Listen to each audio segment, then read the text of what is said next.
Okay, so I've gone ahead and I put this problem. This was a couple slides back, if you'll remember in the notes. And so I'm now going to go over it to where you can see what's actually happening. So we're going to go ahead and do our inventory right here. We're going to put this right underneath the yield sign. We're going to go ahead and list our reactants. So right now I know I have 1 potassium, 2 boron, 3 oxygen on the reactant side. Over on the product side, we have 2 potassium, 1 oxygen, 1 boron.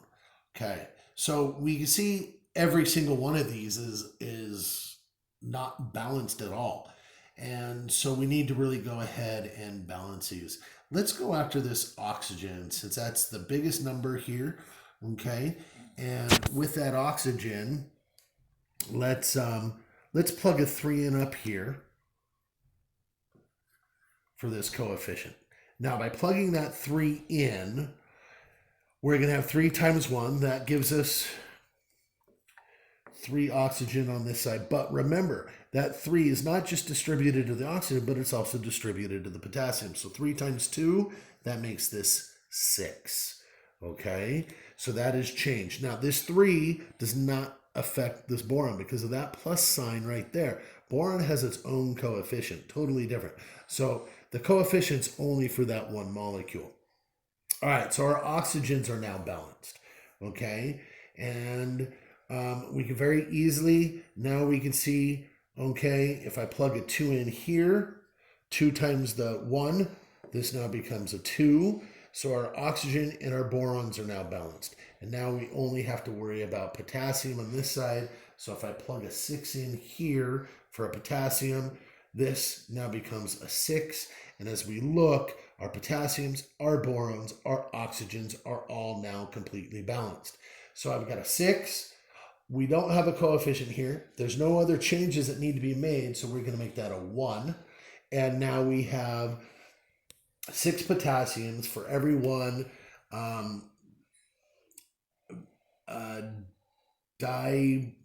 diboride trioxide is going to yield 3 potassium oxides and 2 borons. Okay, so that's this first example here. All right, now moving on, I'm going to erase this quickly.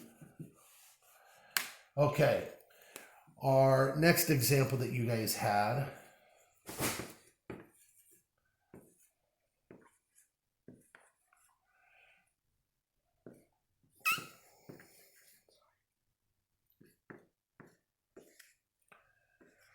Okay, so we're going to go ahead and list our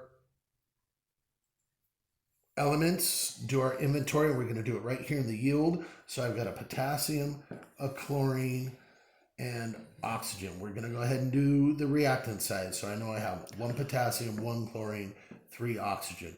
Over on the product side, 1 potassium, 1 chlorine, and 2 oxygen. Okay.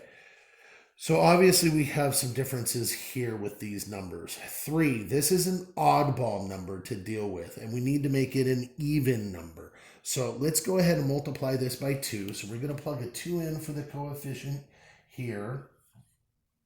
By plugging that 2 in as a coefficient, 2 times 3 for oxygen yields this to now be 6. 2 times 3 is 6.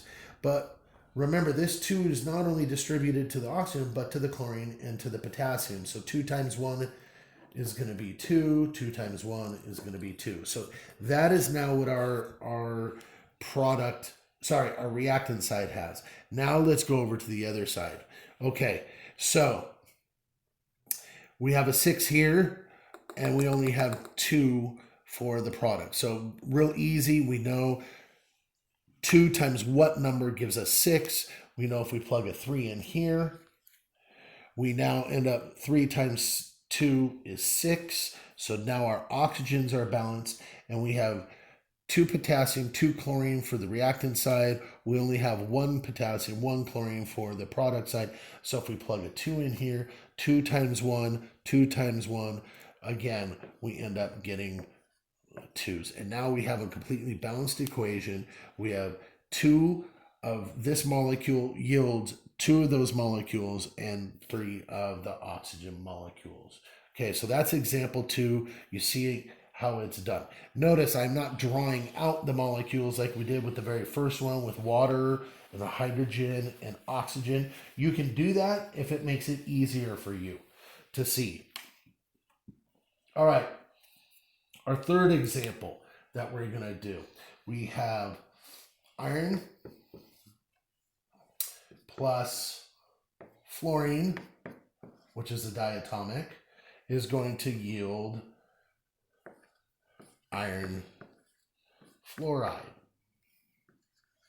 Okay, so let's go ahead and do our inventory of our atoms. We have iron and fluorine. On this side here with the reactants, we have 1 iron, we have 2 fluorines. Over on the product side, 1 iron, 3 fluorines. So again, our irons are good, but we can automatically see right away that our fluorines are off.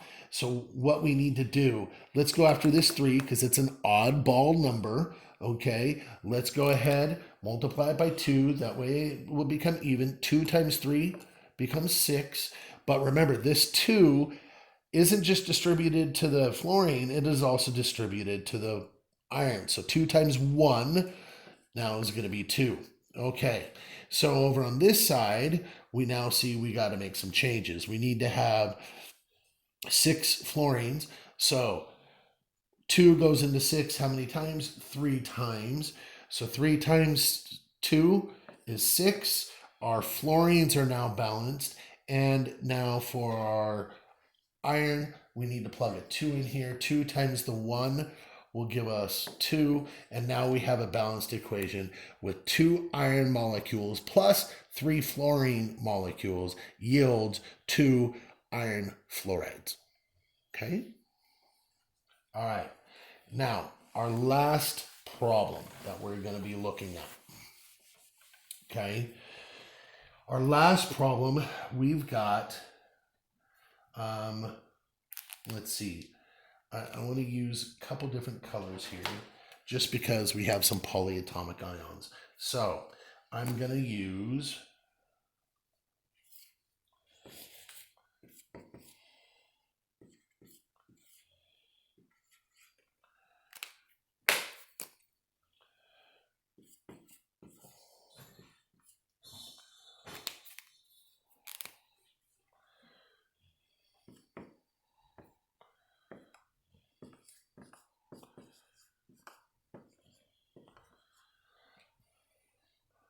I apologize that my writing's getting a little big or a little small.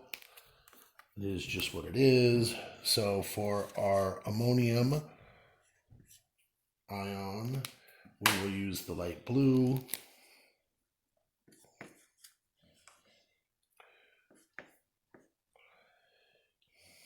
And I'm going to write this one down here just because I ran out of space.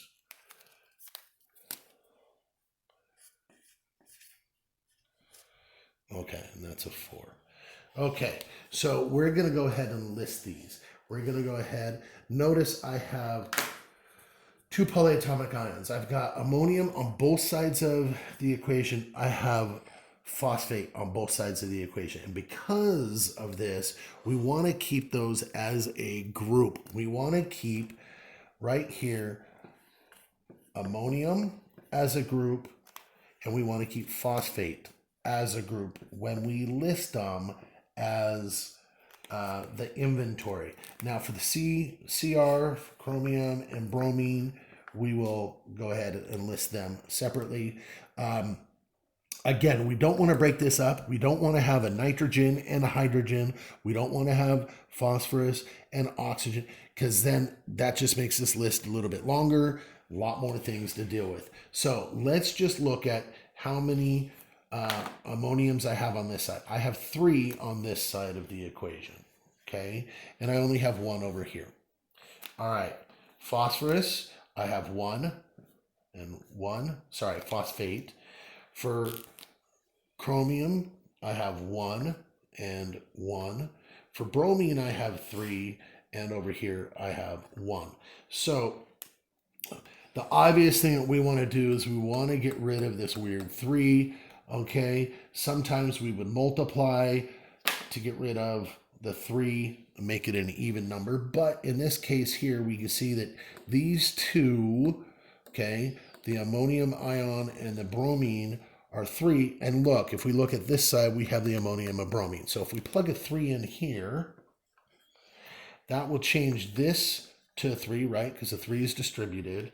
And then this one, the 3 is distributed to the ammonium, and we get 3. And notice all of a sudden, we end up having a completely balanced equation already. So now all we have to do, because it's already balanced here in our inventory, now we go up, we plug in our coefficients, we have a 1, 3, and then remember this compound is there and it is a 1. So hopefully this will make it a lot easier when you recognize polyatomic ions in an equation. Keep that as a group. Remember, a polyatomic ion is a very specific group of elements together. And if we do that, then it's easier to work with versus breaking them up into the different atoms that there are.